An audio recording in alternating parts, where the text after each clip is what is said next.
Today, the full House will vote on a resolution to end the longest government shutdown in history after clearing a key hurdle overnight, advancing the legislation through the House Rules Committee. Joining us now to discuss the big money headlines on the Hill is former Trump White House economic advisor Steve Moore. Good morning to you, Steve. Glad to see you. I know you've kind of done the whole planes, trains, and automobiles trying to get across the country here, so we appreciate you joining us this morning.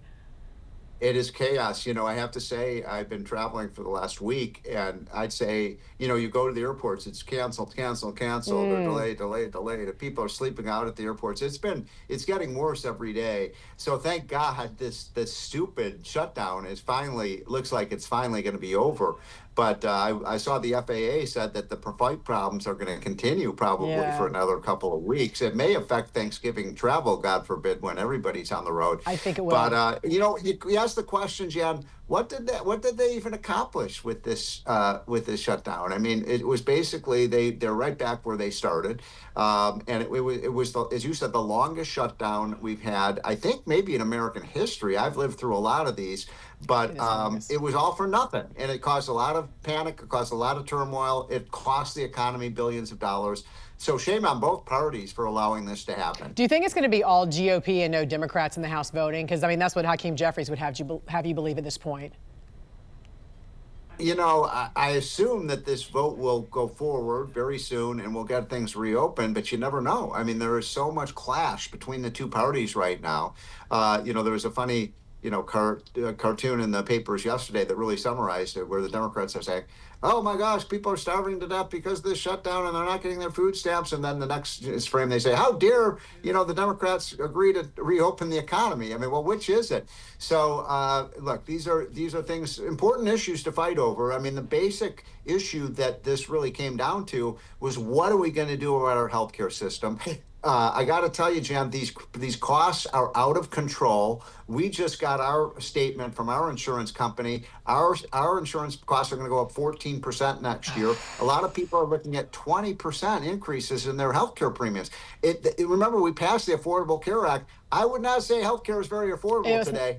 Yeah, it was never affordable, as we know. President Trump, though, did recently float the idea of taking the money that was spent on these Obamacare subsidies and giving that to consumers to purchase their own health care. Okay, so you do like that. You think that's actually a win? Yeah.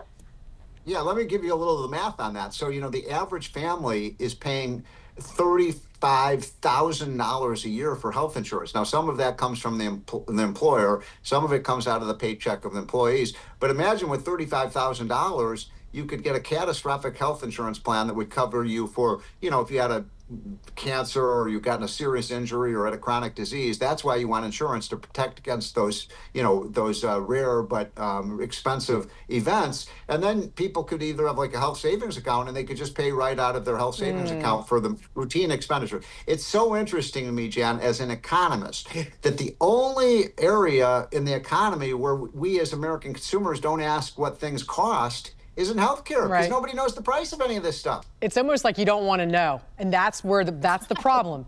It's almost like it's kind of like you don't want to know what the dentist is doing behind you. You keep your eyes closed and you just hear it. You don't want to know really what they're doing in your mouth, right? It's one of those things. No, Ignorance is bliss. This is an important point. Hold on, I mean, because that is a really important point, and it is like, because you know what, if we knew what these things actually, what they were charging, we'd probably drop off our chair. I mean, you can have literally two hospitals, Jan, right down the street in Washington, D.C., where you are, and one of the hospitals will charge you $600 for an MRI, and the other charge you $3,000 for an MRI. None of this makes any sense, and yet we as consumers never ask the hospital or the physician or the drug company, what's this going to cost? Same thing with drugs. One pharmacy will charge you $200, the other charge you $500. Yeah, why? Does that make any sense? Yeah, exactly. I think this is such a great point that you're making here. Also, you know, I love a good survey. U.S. News and World Report released their annual best states ranking based on the cost of living. According to their analysis, 9 of the 10 most expensive states to live in are all blue or purple states. 10 of the lowest cost states are red states. You can see them right here at the top and the bottom. All right, I know you love these stories about, you know, least expensive, most expensive. Talk a little bit about this very quickly.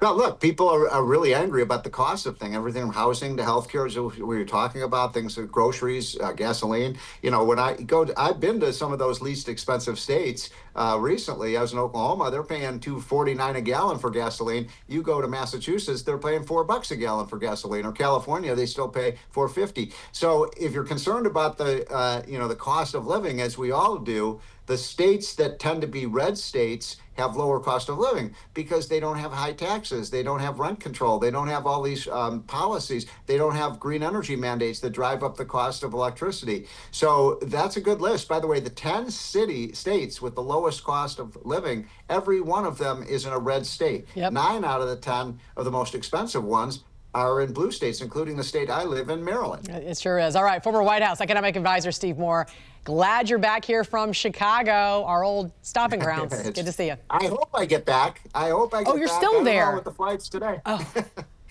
All right. Best of luck to you, my friend. Thanks for joining us.